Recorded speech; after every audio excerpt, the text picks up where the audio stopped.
Hello दोस्तों। तो कैसे हैं आप भाई? सब लोग, उम्मीद करता हूँ सब लोग बहुत अच्छे हैं और सब अपनी तैयारी बहुत अच्छे से कर रहे होंगे। अब एग्ज़ाम बस 10 दिन बचे हैं। आज 24 तारीख हो गई है, 10 दिन बचे हैं बस एग्ज़ाम के। अब कुछ ढिलाई नहीं करनी, अब अंतिम समय है। बिल्कुल जी जान लगा दो बस। और जैसे जैसे मैंने पिछली वीडियो में बताया, मैंने स्ट्रेटेजी भी डाली लास्ट 20 डेज में क्या करना है और कैसे किस तरह से पढ़ाई करनी है, सब बता रखा है मैंने। तो बस अब लग जाओ और नई चीज़ नहीं पढ़नी है, कुछ भी कुछ नया नहीं पढ़ना है। मॉक टेस्ट पर फोकस करना है और मॉक टेस्ट लगाना है और अपनी पीछे की जो चीज़ें हैं तुम्हारी वो सारी रिवाइज करनी है। अब आ गया है समय रैपिड रिवीजन करने का, यानी कि फास्ट रिवीजन करने का और चीज़ों को समझने का। जो जो चीज़ें नहीं आती हैं वो चीज़ें समझने का, जहाँ कमियां हैं उसको अब मतलब अब 1-2 दिन में ठीक कर लो, नहीं तो अब बस नया कुछ नहीं पढ़ना बस आपको, मैं तो ये कहता हूँ। और एसएससी जीडी सन 2025 वाला जो एग्जाम है उसके 4 फरवरी से उसके एप्लीकेशन स्टेटस भी आउट हो चुके थे पहले, और अब एडमिट कार्ड स्टेटस भी आ गए हैं। 2 जोन के भी आए हैं, बाकी के धीरे धीरे आ जाएंगे। और सबसे लास्ट में पता है एनआर और सीआर का ही आता है, सबसे लास्ट में ही आता है ये, कोई सा भी एग्जाम हो एसएससी का। तो राजस्थान वगैरह, ये उत्तराखंड, ये मतलब जो जो आते हैं एनआर और सीआर में, वो सबसे एंड में आता है। बाकी आ जाएंगे, देख लेना। उसमें सिर्फ 3 चीजें बताएंगी: आपकी डेट, डेट की कौन सी डेट को है, आपकी सिटी कौन सी है, और आपका एग्जाम शिफ्ट कौन सी है। ये चीजें बताई जाएंगी बस। तो ये 3 चीजें बताई जाएंगी आपकी, मतलब। और अभी जो सेंटर है उसका पता नहीं चलेगा, वो जब एडमिट कार्ड निकलता है या 2-3 दिन पहले ही पता चलता है उसका एग्जाम सेंटर कहाँ पर है, सिटी वगैरह, और ये शिफ्ट विफ्ट सब बताएं। अब उसी हिसाब से तैयारी करनी है। अब जैसे जिसकी शिफ्ट का जैसे पता लगे कि जिसकी 4th शिफ्ट है, तो वो शाम को एक उस टाइम पर मॉक टेस्ट जरूर लगाए। बर्डन होता है शाम को, मतलब पूरा दिमाग को बिल्कुल फ्रेश करके रहना है अपना, अच्छे से मॉक टेस्ट लगाना है बस। तो उस टाइम पे मॉक टेस्ट लगाने की प्रैक्टिस करना। बाकी जिनका सुबह को है, दोपहर को है, उस टाइम पे अपनी प्रैक्टिस करना, प्रैक्टिस करके अच्छे से चलना। और माइंड में कुछ बर्डन नहीं रखना है, मतलब ज़्यादा लोड नहीं लेना है कि ये भी नहीं पढ़ा, ये भी नहीं पढ़ा, ये भी जितना है उतना लिमिटेड। और रिवीजन सबसे मेन है, रिवीजन अब करना है बिल्कुल सब चीज़ों का। बाकी मैं बता देता हूँ अब की अब क्या करना है। अब यही करना है बस, आपको रिवीजन करना है। रही बात उसकी जीके की, जीके तो भाई फंसाती है और ज़रूर फंसाती है। तो जीके में क्या करना है, मैराथन भी ले लेनी है, टाइम निकाल कर मैराथन भी लेनी है यूट्यूब पर, ठीक है। क्योंकि उससे क्या है, चीज़ें रिकॉल हो जाएंगी। और अपने में जो मतलब नोट्स हैं, मेन मेन टॉपिक, जो जैसे मैंने मेन मेन टॉपिक बनाए बताए थे अभी, मैंने इंस्टा पे भी डाली थी वीडियो और यूट्यूब पे भी। तो वो उस पर ज़्यादा फोकस करना है, वे सबसे ज़्यादा इंपॉर्टेंट टॉपिक है। मैंने हर हर सब्जेक्ट के इंपॉर्टेंट टॉपिक बताए हैं। बाकी हो सके तो पॉलिटी और हिस्ट्री तो बिल्कुल रट्टा मार के जाना है, ठीक है, उस चीज़ का। और स्ट्रेटेजी क्या होगी, बाकी अपनी करंट अफेयर कर लेना पिछले 7-8 मंथ की अच्छे से कर लेना। कुमार गौरव सर से कर लेना। और एक मंथली करंट अफेयर क्रेडिट जी के ट्रिक पर आती है, मंथली करंट अफेयर 70 से 80 क्वेश्चंस वो उसमें बताते हैं, तो वो कर लेना, वो भी ज़्यादा बेटर रहेगा, ठीक है। और फिर मैथ, मैथ में तो प्रैक्टिस चल रही होगी, बाकी मॉक टेस्ट से हो रही होगी। टॉपिक वाइज लेनी है हर चीज़ को, कि अपना शेड्यूल बना लेना अपने हिसाब से। और टॉपिक वाइज हर चीज़ को, कि आज 10-11 चैप्टर मैंने बताए थे, कि आज प्रॉफिट लॉस करना है तो प्रॉफिट लॉस करना है, उसका सारा निपटारा करना है, ठीक है। कम से कम 100 क्वेश्चन उसके लगने चाहिए, प्रॉफिट एंड लॉस के 100 क्वेश्चन, ठीक है। उसके बाद अब मैथ का हो गया, मैथ पे थोड़ा कैलकुलेशन पे भी ध्यान दे देना, ठीक है अपने। और उसके बाद हिंदी आ गई। हिंदी में क्या है, व्याकरण ज़्यादा, मतलब वो जो वोकैबुलरी होती है वो ज़्यादा आती है, जैसे पर्यायवाची हो गए, मुहावरे, विलोम शब्द, ये चीज़ें ज़्यादा आती है, इन पर ज़्यादा फोकस करना। और 2-3 पिछली बार जो है 2-3 क्वेश्चन व्याकरण से भी बने थे। तो एक नवीन सर ने कराई थी व्याकरण की मैराथन क्लास कराई थी उन्होंने, वो देख के जाना, उससे बेनिफिट मिलेगा। और एक क्वेश्चन आता है कि उसमें ज़्यादा फंसते हैं बच्चे, कि यह कार किसकी है और यह कार मेरी है। नहीं, हाँ, यह कार किसकी है और यह किसकी कार है। एक क्वेश्चन ऐसा आता है, वो विशेषण सार सार वो होता है, सार्वनामिक कुछ ऐसा होता है, सार्वनामिक विशेषण, हाँ, उससे क्वेश्चन आता है, वो जरूर देख के जाना। वो क्वेश्चन 100% आता है। वो फंसाता है किसी में जी, कि उसमें एक में सर्वनाम होता है और एक में विशेषण होता है, वो क्वेश्चन फंसाता है, ठीक है। तो ये बता दिया मैंने, अंतर होता है उसमें, वो ज्यादा क्वेश्चन आते हैं, मेरे उसमें भी वही आया था, तो उसमें कंफ्यूजन होता है, क्योंकि वो क्वेश्चन आएगा तो 1-2 नंबर काट देगा आपके, ठीक है। वो हो गया हिंदी। शुरुआत में वही ज़्यादा फोकस करना है उस पर, पर्यायवाची और ये चीज़ सब, और व्याकरण पढ़नी है। और अपने हिसाब से शेड्यूल बनाना है और सारा रिवीजन कर लो। अब रिवीजन करने का टाइम है, ठीक है। ऐसे टॉपिकों को ख़त्म करो, टॉपिकों को। जैसे आज आज हमने सारे विलोम शब्द याद कर लिए एक बार ही, कल हमने सारे मतलब पर्यायवाची याद कर लिए सारे एक साथ। ऐसे टॉपिक खत्म करने हैं, पर्यायवाची को 2 दिन दे देना कि आज आज कर लिया पर्यायवाची और कल कर लिया, 2 दिन हो गए। और लास्ट में रिवीजन भी करना है उनका, देख के जाने हैं जरूर, ठीक है। हिंदी हो गई और मैथ की प्रैक्टिस करनी है जरूर सारी। मैथ की अच्छे से प्रैक्टिस करके जाओ। और मैथ ऐसा है कि 20 में से 20 दिला देगा आपको, 20 में से 20 क्वेश्चन करा देगा, ठीक है, मैथ को।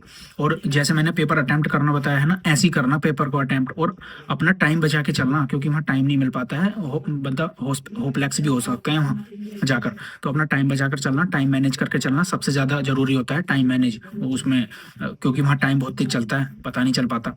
और अपनी रफ सीट पे भी हाथों हाथ, मतलब जो जैसा मैंने बताया तुमको कि अगर क्वेश्चन क्लिक हो रहा है एकदम तो उसको करना, वरना तो उसे छोड़ देना, उसको बाद में करके देख लेना। कभी ये सोचो कि हाँ भाई हमें तो करना है चाहे कुछ भी हो जाए, नहीं, उसको बाद में कर लेना, चाहे वो रीजनिंग का क्वेश्चन हो या कुछ का, उसका एक आधा 2-3 हार्ड क्वेश्चन मिलेंगे, वो बाद में कर लेना आप। और सिंपल इंटरेस्ट वगैरह का जो क्वेश्चन होता है कंपाउंड का, वो जो कैलकुलेशन वाला होता है उसको, ठीक है।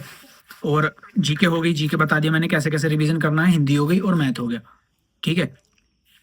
अब बचा रीजनिंग। रीजनिंग में क्या है, वो टॉपिक आपको करके जाने हैं जिसमें मतलब थोड़ा क्वेश्चन फंसते हैं। जैसे सीरीज में की अप्रोच क्या रहती है उसकी, सीरीज की। और एक क्वेश्चन बॉक्स वाला आता है, ठीक है। और एक वो आता है जैसे 3-18 और उसको 3-18-54 लिख दिया बाद में। तो ऐसा ही क्वेश्चन आता है और उसमें 2 चीज दिए रहेंगी और एक नीचे रहेगा, वो क्वेश्चन भी फंसाता है, उसकी प्रैक्टिस करनी है सबसे ज्यादा उसी की प्रैक्टिस करनी है। शायद वो एनालॉगी में आता है क्वेश्चन, जिसमें बॉक्स में भरने वाला रहता है, बॉक्स में भरने से अलग जैसा वो रहता है, ऐसा क्वेश्चन आता है और वो फंसाता है, क्योंकि वो एकदम क्लिक नहीं हो पाता। एकदम क्लिक हो गया तो ठीक है, क्योंकि उसमें लगाना पड़ता है। तो रीजनिंग में 4-5 क्वेश्चन आएंगे ऐसे जो मतलब फंसाएंगे और एकदम क्लिक होने से होंगे वो, ठीक है, जो कि दिमाग में आएंगे एकदम। तो अपना रीजनिंग के लिए भी थोड़ा जो अलग चैप्टर है ना, वो मैं बता दूंगा आपको, उसके लिए प्रैक्टिस कर लेना आप। 2 से 3 चैप्टर हैं, एक तो सीरीज हो गया, एनालॉगी हो गई, और एक वो एबीसीडी वाले हो गए उनके। और एबीसीडी वालों के सारे नंबर याद होने चाहिए कि एफ कौन से पाता है या ये कौन से पाता है। जैसे मैंने ट्रिक से याद किए होते, जैसे CFI L और लोरेक्स, तो ये सारे 3, 6, 9, 12 इस टाइप से आते हैं। और जैसे इनके उल्टे, जैसे O का उल्टा क्या होता है, L, ठीक है, P का उल्टा क्या होता है, K। तो ऐसे उल्टे उल्टे भी इनके सारे याद करके जाने हैं, ये सबसे ज्यादा इंपॉर्टेंट है। कुछ क्या करते हैं, वहां जाके रफ सीट पे लिख लेते हैं पहली। अरे भाई जब एकदम याद रहेंगे ना, तो और जो एकदम लगाएंगे हिसाब तो एकदम याद आएगा वो। ये चीज याद कर लेना, सबसे मेन इंपॉर्टेंट चीज यही है कि आप ABCD सारी याद कर लेना कि कौन से नंबर पर कौन सी आती है, ठीक है। जैसे T 20 पे आता है और जी O 15 पे आता है, ऐसे ऐसे ऐसे सारी याद कर लेना। J 10 पे आता है ऐसे, ठीक है। F 6 पे आता है, E 5 पे आता है, ऐसे सारे याद कर लेना। और इनके उल्टे भी याद कर लेना कि जैसे जी का उल्टा क्या होता है, टी का उल्टा उल्टा होता है जी, ऐसे याद कर लेना। बी का बाई होता है ऐसे, सिक्वेंस में मैंने तो ऐसे याद किए हुए थे। ए का जेड होता है, बी का पाई होता है, सी का क्रैक्स होता है यानी कि एक्स होता है, डी का होता है ड्यू, मतलब डी का डब्ल्यू होता है। ऐसे एकदम एकदम याद करे हुए थे मैंने, ट्रिक से याद किए हुए थे, तो मुझे आसानी होती थी बहुत, मैं एकदम क्लिक हो जाते थे। रीजनिंग में ये इंपॉर्टेंट चीज ज्यादा है। और रीजनिंग के लिए सब बोल रहे थे कि भाई किसी के कुछ कमेंट आए कि वो तुम्हारे याद हैं क्या, या तुम्हारे स्क्वायर याद है। स्क्वायरों का फायदा वहां लगता है, ठीक है, स्क्वायर याद करने का। 25-30 तक स्क्वायर याद करो और 25-30 तक ही क्यूब याद करो, और आपके टेबल याद होने चाहिए पहाड़ी। वो सीरीज के क्वेश्चनों में हेल्प करते हैं, वो रीजनिंग में भी हेल्प आती है उनकी, कि वो सीक्वेंस से दे देगा कि 3 का स्क्वायर है, 6 का स्क्वायर है, 9 का स्क्वायर है, वो सीक्वेंस में दे देते हैं। तो इन चीजों, ये छोटी चीज है, अब तो 10 दिन बचे हुए हैं, अच्छे लिख लो इनको चीज को, और ये फोकस देंगी, ये वहाँ बिल्कुल बेनिफिट देंगी ये चीज, सारी चीजें। ये जो मैंने बताई है, एक तो ABCD सारी याद करके जानी है, और जी स्क्वायर याद होने चाहिए, क्यूब याद होने चाहिए, और टेबल याद होनी चाहिए। ये 4 चीज तो ये होनी चाहिए। और अब मैं बताता हूँ मेंसुरेशन के लिए ऐसे फॉर्मूले लिख लेना, ये जो लिखा हुआ है फॉर्मूला बेस्ड क्वेश्चन आएगा मेंसुरेशन का, उससे हार्ड नहीं आएगा, उससे आगे नहीं जाएगा मेंसुरेशन का। 2D या 3D का कोई सा भी आ जाओ, फॉर्मूला बेस्ड आएगा, फालतू नहीं आने का। एक क्वेश्चन आपका उसमें से मिलेगा, या 1 या 2 100%, बाकी नंबर सिस्टम से मिलेगा। नंबर सिस्टम का क्वेश्चन मिलेगा वाला कि उसमें कि कौन सा किससे काटना है, कि 3 का डिविजिबल क्या, वो 3 का डिविजिबल रूल क्या होता है, या 5 का क्या होता है, या उसका क्या होता है, और इकाई नंबर से भी। तो अच्छे से मतलब सब चीज अपनी कॉन्सेप्ट जो आपने लिखे हुए हैं ना, उनको याद कर लेना है, जो बारीक बारीक कॉन्सेप्ट हैं छोटे छोटे, वो वहाँ जाकर हेल्प कर लेंगे। वहाँ जाकर कोई ट्रिक याद नहीं आती है। कभी ये सोचो कि वहाँ जाकर हम ट्रिक से कर देंगे, वहाँ जाकर कोई ट्रिक याद नहीं आती। एक दो याद रहेगी ट्रिक तो ठीक है, वरना वहाँ ट्रिक याद नहीं आती, वो अपने से ही करना पड़ता है। और कैलकुलेशन पर मैथ के लिए ध्यान देना है। कैलकुलेशन को अपनी तेज अभी भी स्पीड सही कर लो कैलकुलेशन की, वहाँ फंस जाते हैं कि कैलकुलेशन में स्पीड सही होगी तो वो अच्छा रहेगा, ठीक है। और ये सारी चीज़ें मैंने आपको बता दी हैं, मेन पॉइंट जो जो आपको जैसे पढ़ना है। बाकी मैंने अपनी पिछली वीडियो में सब कुछ बता रखा है कि किस तरह से अटेम्प्ट करना है। या तो हिंदी और जीके में से एक चूज करो पहले, 5-5 मिनट खत्म। फिर रीजनिंग, ठीक है, 20 मिनट में कर लो या 15 मिनट में कर लो रीजनिंग को। बाकी जो बचा मैथ, या अब ये मत करना कि कोई भी शुरू में ही मैथ करेगा, तो उससे क्या टाइम नहीं बचा है। अब जिसका जैसा हिसाब है वो वैसे कर सकता है, मैं तो अपने तरीके से बता रहा हूँ। सबसे पहले जीएस या हिंदी, दोनों में से एक, फिर रीजनिंग, फिर मैथ। और 2-3 मिनट का टाइम बचा लेना, बाद में देख लेना, क्योंकि हम ऐसा करते हैं जल्दी जल्दी में, हमारा जो क्वेश्चन हमारी याद का है ना, वो भी हमसे गलत हो जाता है। तो वो चीज़ ध्यान देना, मेरे साथ बहुत हुई है ये चीज़, तो उस चीज़ पर अपना ध्यान देना। जल्दी जल्दी में हमसे वो क्वेश्चन भी गलत हो जाता है जिस पर हम 100% जानते हैं उसका आंसर। और हाँ, 1/8 की निगेटिव मार्किंग है, 80 में से 80 क्वेश्चन करवाने हैं। कोई ये नहीं सोचना कि हाँ भाई हम ज़्यादा हमारी निगेटिव मार्किंग में कटेंगे नंबर तो हमें नॉर्मलाइजेशन कम मिलेगा, ऐसा कुछ नहीं है। नॉर्मलाइजेशन सबको बराबर मिलता है, जिसका जिस शिफ्ट में एग्जाम है उसको उतना नॉर्मलाइजेशन मिलता है, ठीक है। तो कोई ये नहीं सोचना। और 80 में से 80 क्वेश्चन करके आना है 1/8 की, यानी कि 1/8 की निगेटिव मार्किंग है, ठीक है। यानी कि आपके 8 क्वेश्चन होंगे, 8 क्वेश्चन गलत होंगे तब एक नंबर कटेगा, मतलब एक क्वेश्चन कट जाएगा आपको।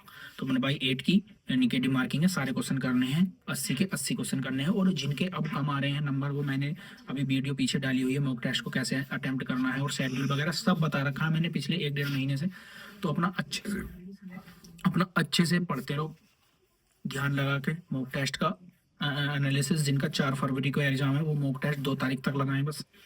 और ऐसे ही 2 दिन पहले मॉक टेस्ट छोड़ना है, और मॉक टेस्ट लास्ट में वो छोड़ना है जिसमें नंबर सबसे ज्यादा आए, ठीक है। हाईएस्ट वाला मॉक टेस्ट वो छोड़ना है आपको लास्ट में, जिसमें सबसे ज्यादा नंबर आए, वहीं पे मॉक टेस्ट को एंड कर देना है।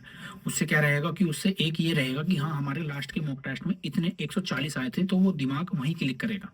वो चीज़ कम आ गए तो वैसे ही डिमोटिवेटेड हो जाएगा। और अपने आप को एनर्जेटिक रखना है, डिमोटिवेट नहीं होने देना है। और वहाँ जाके ज़्यादा बर्डन मत लेना कि भाई सुबह को पेपर 1 घंटे के बाद है तो हम बस पढ़ रहे हैं, ऐसा कुछ नहीं करना। फ्रेश माइंड, नींद अच्छी लेनी है, रात को 1 दिन पहले अच्छी नींद लेकर तब पेपर देने जाना है, फ्रेश माइंड होके। कभी वहाँ जाके ऐसे ही होता है, मैंने बहुत बहुत देखा है ऐसा, कि वहाँ जाके होपलेक्स हो गए, वहाँ जाके यहाँ अच्छे नंबर आ रहे हैं, वहाँ जाके बेकार हो गया। मेरे ऐसे 2 पेपर खराब गए थे इसी उससे।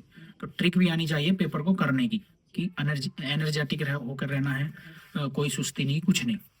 उस हिसाब से ज़्यादा बर्डन नहीं लेना वहाँ जाके कि हाँ भाई किताबें पलट रहे हैं, पन्ने पलट रहे हैं, ये याद करने पर लगे पड़े हैं, वहाँ जाके मैराथन देख रहे हैं, ऐसा कुछ नहीं करना है। अपना फ्री रहना, फ्री माइंड होकर, और सारी चीज़ें अपनी जो पीछे की हैं वो सब रिवाइज कर लो, अब दोबारा से रिवाइज कर लो एकदम। और यूट्यूब पे मैराथन देख लेना हर चीज़ की, उससे क्या बेनिफिट मिल जाएगा, थोड़ा रिकॉल हो जाएंगी चीज़ें, क्वेश्चन भी फंस सकता है और रिकॉल हो जाएंगी चीज़ें, ठीक है। तो अपना मॉक टेस्ट लगाते रहो, और मॉक टेस्ट वहीं पे रोक देना है जो मैंने बताया, और अपना डिमोटिवेटेड नहीं होना है, ठीक है। ठीक है दोस्त। और आई होप जिनकी अच्छी मेहनत है उनका सबका सिलेक्शन होगा, 100% होगा, ठीक है। सिलेक्शन में कोई कमी नहीं आएगी, और बिल्कुल होगा। जिनकी अच्छी मेहनत है, जिन्होंने मेहनत की है 2 साल से, 1 साल से, 6 महीने से, जिन्होंने मेहनत की है, सबका होगा सिलेक्शन। कोई टेंशन नहीं लेनी, कुछ नहीं करना, ठीक है।